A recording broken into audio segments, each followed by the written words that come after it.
ഇതിനിടയിൽ എ റഹീമിൻ്റെ ഒരു പരാമർശം ശ്രദ്ധേയമാകുന്നുണ്ട്. സന്ദീപ് വാര്യരുടെ CPM പ്രവേശനം അത് പരിശോധിച്ച് തള്ളിയതാണ് എന്ന സൂചനയാണ് റഹീം നൽകുന്നത്.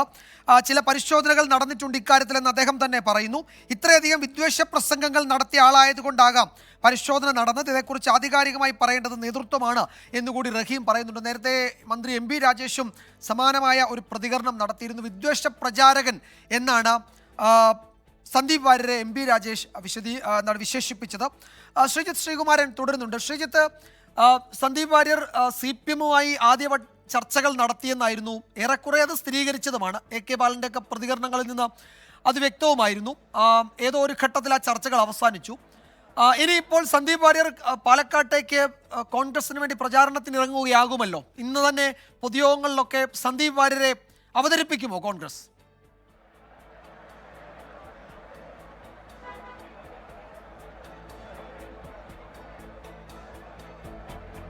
തീർച്ചയായും അക്കാര്യത്തിൽ യാതൊരു തർക്കവുമില്ല വിജയകുമാർ. കാരണം കോൺഗ്രസിന് ഇപ്പോൾ കിട്ടിയിരിക്കുന്ന ഏറ്റവും വലിയൊരു ലോട്ടറി എന്നൊക്കെ വേണമെങ്കിൽ പറയാം. BJPയുടെ കേന്ദ്രങ്ങളിലേക്ക് ഒരു ഇടുത്തി പോലെ, ഒരു കൊള്ളിയാൻ പോലെ പ്രവേശിപ്പിക്കാവുന്ന ഒരു ലോട്ടറി തന്നെയാണ് സന്ദീപ് വാര്യർ, ഒരു പ്രചരണ ആയുധം തന്നെയാണ് സന്ദീപ് വാര്യർ.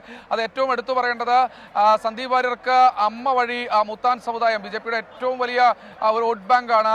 വിജയകുമാറിനറിയാം, മുത്താൻതറ, കർണകയമ്മൻ കോവിൽ, കർണകയമ്മൻ ക്ഷേത്രം, അങ്ങനെ ഒരു മേഖലയുണ്ട്, വടക്കൻതറ പോലുള്ള മേഖലയുണ്ട്.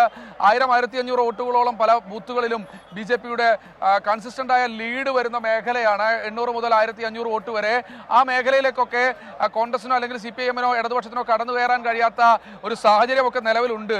ആ മേഖലയിലേക്ക് ഏതെങ്കിലും തരത്തിൽ കടന്നു കയറണമെങ്കിൽ BJPക്കുള്ളിൽ നിന്ന് വന്ന ഒരാളിൽ നിന്ന് മാത്രമേ കഴിയുകയുള്ളൂ. അപ്പോൾ ആ മുത്താൻ സമുദായത്തിൻ്റെയൊക്കെ ഏറ്റവും കൂടുതൽ വേരോട്ടമുള്ള ആ ഒരു പ്രദേശത്തേക്ക് അമ്മ വഴി ബന്ധമുള്ള ആ സമുദായത്തോടും അല്ലെങ്കിൽ RSSനോടും കൃത്യമായ രീതിയിൽ ബന്ധമുള്ള സന്ദീപ് വാര്യരെ അവിടേക്ക് കടത്തിവിടാം, അല്ലെങ്കിൽ അത്തരത്തിലുള്ള BJP മേഖലകളിലേക്ക് കൂടി പ്രചാരണത്തിന് വിട്ടാൽ ഒരുപക്ഷെ K സുരേന്ദ്രനും അതുപോലെ തന്നെ C കൃഷ്ണകുമാറിനും വിരുദ്ധമായി നിൽക്കുന്ന വോട്ടുകൾ കൂടി കിട്ടാം. അതിനപ്പുറത്തേക്ക് ഞാൻ നേരത്തെ പറഞ്ഞ കാര്യമാണ് പാലക്കാട് BJP അല്ലെങ്കിൽ ആന്റി BJP വോട്ടുകൾ അല്ലെങ്കിൽ BJP വിരുദ്ധ വോട്ടുകൾ, അതുപോലെ ആ സെക്കുലർ എന്ന തരത്തിൽ നേരത്തെ VD സതീശൻ പറഞ്ഞ BJP വിരുദ്ധ വോട്ടുകൾ ഒരു പെട്ടിയിലേക്ക് കേന്ദ്രീകരിക്കാം. അത് സാധാരണ ഷാഫി പറമ്പിലിന്റെ പെട്ടിയിലേക്കാണ് മാത്തൂരും കണ്ണാടിയും പ്രായരിയും അതുപോലെ തന്നെ മേപ്പറമ്പും അടങ്ങുന്ന പല മേഖലയിലെയും വോട്ടുകൾ വന്ന് വീഴാറ്. ആ വോട്ടുകൾ കൃത്യമായ രീതിയിൽ വീണ്ടും ഇതാ BJPക്കെതിരെ ഏറ്റവും വലിയ ഫൈറ്റ് നടത്തുന്നത് ഞങ്ങളാണ്, BJPയിൽ നിന്ന് സന്ദീപ് വാര്യർ അടക്കമുള്ള നേതാക്കൾ വന്നത് കോൺഗ്രസിലേക്കാണ് എന്ന രാഷ്ട്രീയ പ്രചാരണം കോൺഗ്രസിന് നടത്താം. അതിന്റെ ഭാഗമായി ആ വോട്ടുകൾ പൂർണ്ണമായി പെട്ടിയിലാക്കാൻ കഴിയുമെന്ന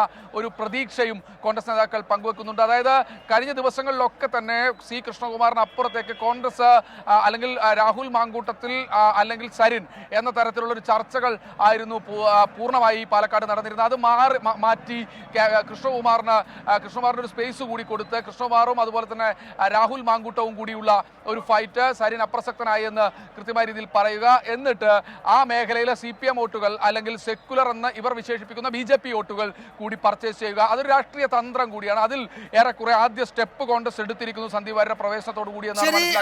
എന്തായാലും BJP കേന്ദ്രങ്ങളിൽ ഒരു പ്രചാരണം നടത്തുന്നതിന് വേണ്ടി കൂടിയാണ് സന്ദീപ് വാര്യരെ കോൺഗ്രസ് അടുത്ത മണിക്കൂറുകളിൽ ഉപയോഗിക്കുക. അത് ചില സമുദായ പോക്കറ്റുകളിലൊക്കെ അത്തരം പ്രചാരണത്തിന് സന്ദീപ് വാര്യരെ കോൺഗ്രസ് നേതൃത്വം ഉപയോഗിക്കുമെന്നാണ് ഞങ്ങളുടെ പാലക്കാട് ബ്യൂറോ റിപ്പോർട്ട് ചെയ്യുന്നത്.